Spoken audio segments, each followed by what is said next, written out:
On the crisp edge of autumn in 2008, Chelsea Banton lay in a hospital bed in North Carolina, her breathing weak and raspy, her pulse like a distant drum fading into the night. She was only 25, but her life had been marked by more trials than most would face in a lifetime. Born 5 weeks premature, Chelsea had battled cerebral palsy, hydrocephalus, and countless respiratory infections. Her hospital stays were so frequent that the ICU staff knew her well. She was their fighter, their warrior wrapped in frail skin and soft smiles. But this time was different. Chelsea had contracted a brutal case of pneumonia.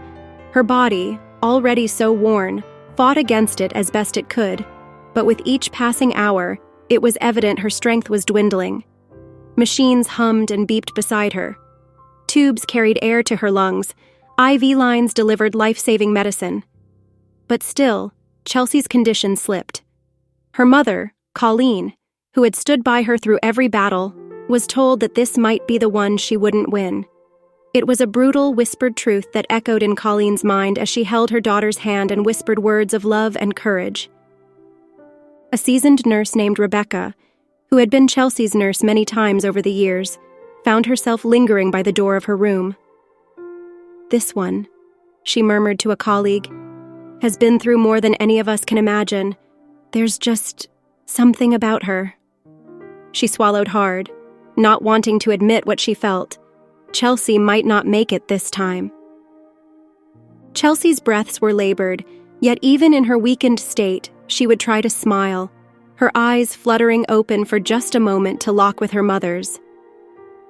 "I'm tired, Mama," she had whispered, a bittersweet smile gracing her lips, as if she were offering her mother comfort, even as her own life ebbed.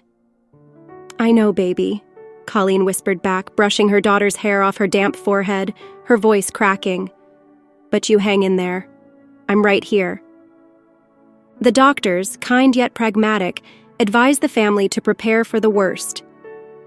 "We've done all we can," Dr. Patterson said softly, his voice a murmur in the dimly lit hallway just outside Chelsea's room. "Sometimes it's up to something greater than medicine." But no one could know how true his words would turn out to be. The family gathered that night, filling the ICU waiting room with whispers, shared memories, and the heavy weight of waiting. Outside, the world carried on in oblivious normalcy, while within those walls time seemed to stand still, punctuated only by the rhythmic beat of Chelsea's heart monitor. Then, as the hours slipped into the early morning, a strange event began to unfold. Rebecca, checking Chelsea's IV, noticed an unusual quiet had settled over the room. She paused, and it was then she saw something that would stay with her forever. A warm, radiant glow at the threshold of the door. It looked like a figure, soft, indistinct, but unmistakably shaped like a person.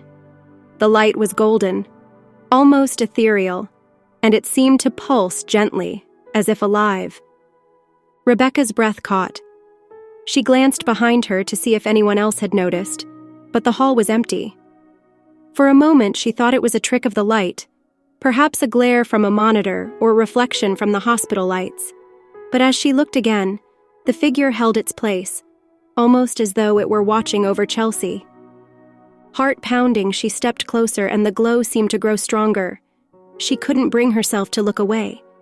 It was magnetic, calming, filling her with a sense of peace she couldn't explain. At last, she whispered to herself, "Am I seeing an angel?" Other staff started to notice it too. The image was captured on a security camera, though no one could identify where the light was coming from. "I've never seen anything like it," a fellow nurse murmured to Rebecca as they stared at the monitor, transfixed. "Do you think—" She trailed off, unable to finish the thought. Colleen, who had fallen into an exhausted sleep by Chelsea's side, awoke with a start. She didn't know what had woken her, but she felt a warmth enveloping the room, a serenity that was almost tangible. Chelsea's breathing, which had been shallow and irregular, suddenly steadied. Colleen looked over to see her daughter's face, no longer marked by pain, but relaxed, almost radiant. Chelsea's eyes fluttered open. "Mama, it's warm," she murmured, her voice barely above a whisper. Colleen felt her heart skip a beat, sensing something powerful in the air, a force beyond understanding yet deeply comforting. The doctors were baffled. Within hours, Chelsea's vitals, which had been unstable and rapidly declining, began to improve. Her oxygen levels rose, her pulse strengthened, and even her color returned. Dr. Patterson, usually grounded in science, found himself at a loss. "Sometimes," he said quietly to Colleen, "things happen that we just can't explain. This is one of those times." As the days passed, Chelsea continued to recover, her strength returning in ways the doctors had not anticipated. The figure seen in the doorway became a topic of hushed conversations among the hospital staff and Chelsea's family, who all struggled to understand what had happened.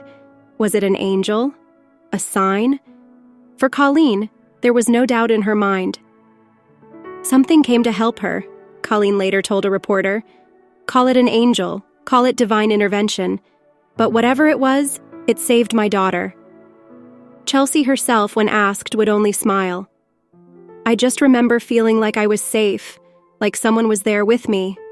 I can't explain it, but I knew everything was going to be okay." To this day, the image captured on that hospital camera remains a mystery. Many have seen it, analyzed it, debated it. But for those who were there, no explanation is needed.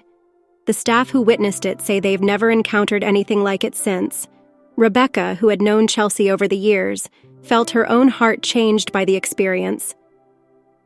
"I've seen miracles in this job," she said softly, "but nothing like that night. Chelsea is special."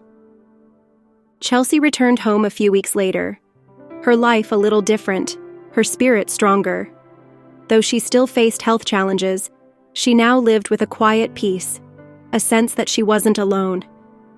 And whenever anyone asked her about that night in the hospital, she would only say, "I believe something or someone was watching over me, and I think they're still here." Though Chelsea Banton passed away on November 28, 2015, her story continues to be a beacon of bright hope and faith. It's an amazingly beautiful, uplifting story, whispered in hospital halls and passed between hands on worn newspaper clippings. A story of the figure at the door who brings light into darkness and can change everything.